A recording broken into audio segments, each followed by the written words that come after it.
मेरा नाम अद्विता है। रात का समय था और मुझे डर लग रहा था। इस वक्त मायके जाकर सबको क्या बताऊंगी कि रात के इस पहर में मैं अकेली क्यों आई हूँ और मेरा पति कहाँ है। जबकि मेरा पति कैसे आता, मैं तो उससे लड़ झगड़ कर यहाँ आई थी। उस व्यक्ति ने मुझे एक बार भी नहीं रोका था, बल्कि साफ साफ कहा था कि तुम जा तो रही हो, लेकिन याद रखना घर वापस भी तुम्हें खुद ही आना पड़ेगा। मैं तुम्हें लेने नहीं वहाँ आऊँगा। इतने कांटेदार शब्द थे ना राज के, और बोलने का ढंग तो इससे भी ज़्यादा खतरनाक था। मेरे तो आंसू ही नहीं रुक रहे थे। बदनामी का एहसास मुझे अंदर से काट रहा था। मुझे कुछ समझ नहीं आ रहा था कि अपनी मर्जी की शादी करने के बाद भी मेरा गुजारा नहीं हो रहा है। शायद सच कहते हैं लोग, प्यार मोहब्बत कुछ भी नहीं होता। इस दुनिया में सब कुछ पैसा ही होता है। जब इंसान की इच्छाएं पूरी ना हो तो उसका प्यार से दम घुटने लगता है, और लगता है मेरे साथ भी कुछ ऐसा ही है। मेरी इच्छा है तो मेरी ज़रूरतें भी पूरी नहीं हो पा रही थी। मुझे आज भी वो दिन याद है जब माँ और भाई ने मुझसे कहा था कि अच्छे से सोच लो, शादी की जल्दबाजी मत करो। तुम जिस व्यक्ति से शादी करने जा रही हो उसके पास इतनी दौलत नहीं है। वो तुम्हें इतनी खुशी नहीं दे सकेगा जितनी तुमने यहाँ देखी है। लेकिन मुझ पर तो सिर्फ प्यार का भूत सवार था। शादी के बाद राज का आदेश चलने लगा। मुझे एहसास होने लगा कि मैंने गलती की है, और इसकी शुरुआत उसी दिन से हुई थी जब मैंने जीन्स टॉप पहना था। मेरे पति ने मुझे देखकर ये कहा था कि यह तुमने क्या पहन लिया है। हालांकि मैं पहले भी ऐसे कपड़े पहनती थी। उसने मुझे नहीं रोका था, लेकिन अब हम इस वक्त मेरे पति के दोस्त के घर जा रहे थे। शादी की दावत पर जा रहे थे। मैंने हैरत से अपने पति को देखा, जिसके चेहरे पर मायूसी थी। मैंने कहा कि मैं तो शॉर्ट्स पहनती हूँ, आज कौन सा मैंने पहली बार पहना है। और उसने साफ साफ मना कर दिया कि अब तुम मेरी पत्नी हो, अब तुम्हें ऐसे कपड़े नहीं पहनने। राज को ऐसे कपड़े पसंद नहीं है, कपड़ा अभी बदल लो। मैं तो कुछ बोल ही नहीं पाई। मुझे उस दिन एहसास हुआ कि मर्द की फितरत कितनी दोगली होती है। ऐसा मैंने कभी सोचा ही ना था। उसे महबूबा मोरनी चाहिए होती है और पत्नी घूंघट में छुपी हुई। मैंने गुस्से से कपड़े चेंज कर लिए, लेकिन मेरा मूड पूरी तरह खराब हो चुका था। एक तो घर में एसी नहीं था, गर्मी से मेरी जान निकल रही थी। समझ नहीं आ रहा था क्या करूं। अगर मैं जरा सा खुश हुई थी तो वो खुशी भी उसने मुझसे छीन ली थी। और फिर मेरा गुस्सा उस वक्त आसमान को छूने लगा जब मैंने ड्राइवर को फ़ोन करके अपने घर बुलाया कि हम दोनों को मेरे पति के दोस्त के घर छोड़ दे। लेकिन मेरे पति ने मुझसे बिना ही पूछे उसे वापस भेज दिया और साफ शब्दों में कहा कि मेरे दोस्त लोग मेरी हैसियत जानते हैं। मैंने तुमसे शादी की है, तुम्हारी दौलत से नहीं।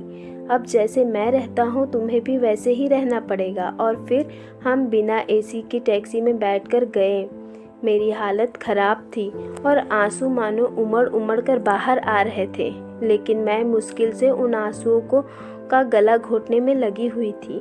हम कब पहुँचे कुछ पता ही नहीं चला। मेरे पति ने मुझे जैसे किसी सपने से जगाया, और जैसे ही मैं टैक्सी से बाहर निकली मेरी आंखें फटी की फटी रह गई। हम लोग एक आलीशान बंगले के सामने खड़े थे।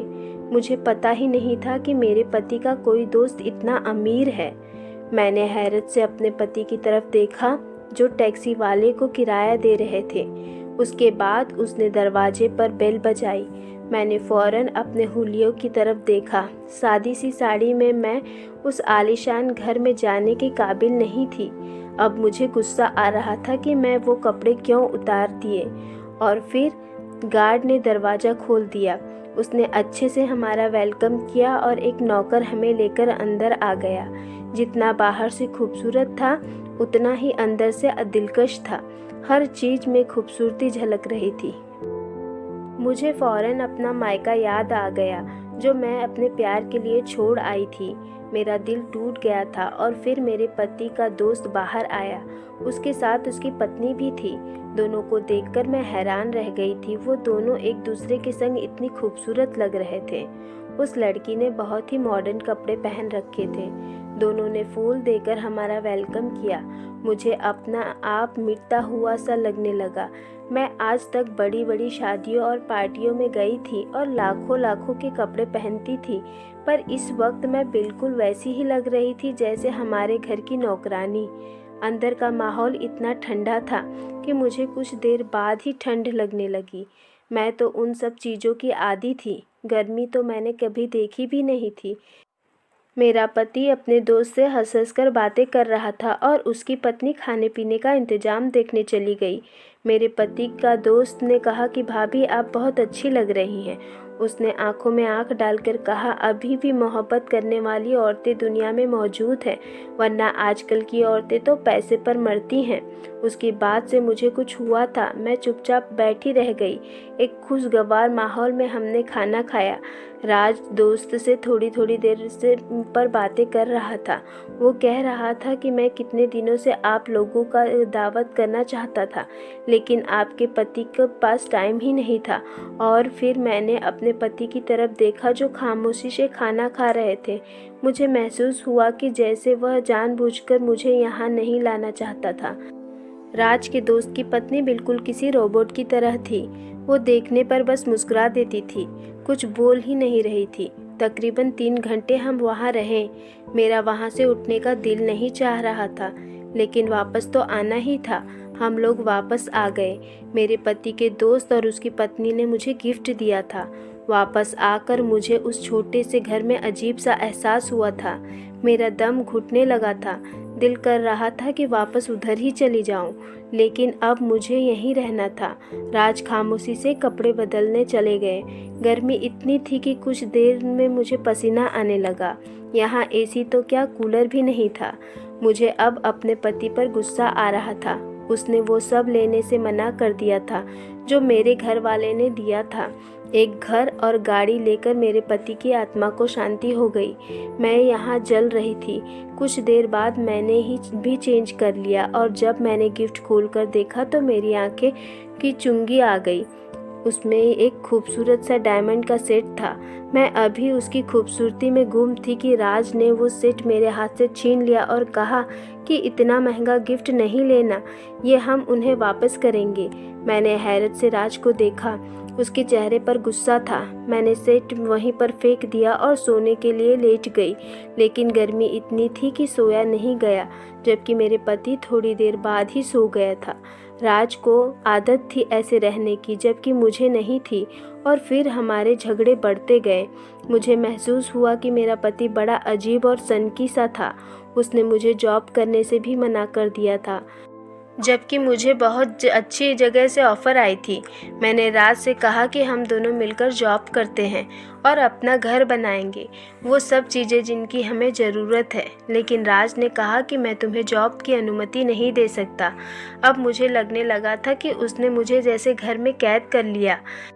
मैं जैसे पागल हो रही थी। मुझे छोटी छोटी ज़रूरतों के लिए पैसे चाहिए होते थे जो मेरे पति के पास नहीं थे। कभी बिजली नहीं होती तो कभी पानी बंद हो जाता। 6 दिन में ही मेरी अक्ल ठिकाने आ गई। मोहब्बत का भूत मेरे सर से फ़ौरन उतर गया था। मैं तो अपने भाई से भी कुछ डिस्कस नहीं कर सकती थी। उसने पहले ही मुझे इस शादी से मना किया था और फिर उसी दिन मुझे माँ का फ़ोन आ गया। वो मुझे बता रही थी कि भाई और भाभी घूमने गए थे। मेरा दिल दुख रहा था। भाभी ने भाई को मुट्ठी में किया था। वैसे तो भाभी बहुत अच्छी थी, लेकिन मेरा भाई उसकी मर्जी के बिना कुछ नहीं कर सकता था। मुझे नए कपड़े की ज़रूरत थी। मेरे पास कपड़े के कम जोड़े थे। मुझे कुछ कपड़े खरीदने थे। मैंने बातों बातों में माँ से कहा तो उन्होंने मेरे अकाउंट में पैसे भेज दिया और मैं खुश हो गई। फिर मैं फ़ौरन शॉपिंग करने चली गई, लेकिन जब वापस आई तो राज घर आ चुके थे। उसने गुस्से से मुझे पूछा, अद्विता तुम मुझे बिना बताए कहाँ गई थी? मैंने साफ साफ कह दिया कि मैं बाज़ार में शॉपिंग करने गई थी और मुझे डर भी लग रहा था। राज ने जब पैसों के बारे में पूछा तो मैंने कह दिया कि मैंने पैसे माँ से मंगाए थे। इस पर उसने अपने जबड़े बेच लिए। मैं जानती थी कि उसे गुस्सा आया था, लेकिन यह मेरे पैसे थे, उन पर मेरा हक था। वो घर से निकल गया। रात को आया तो उसके हाथ में कुछ कपड़े थे। उसने वो कपड़े मेरी तरफ फेंकते हुए कहा कि ये किसी भिखारी को दे दो। मेरा दिमाग बिल्कुल खराब हो गया।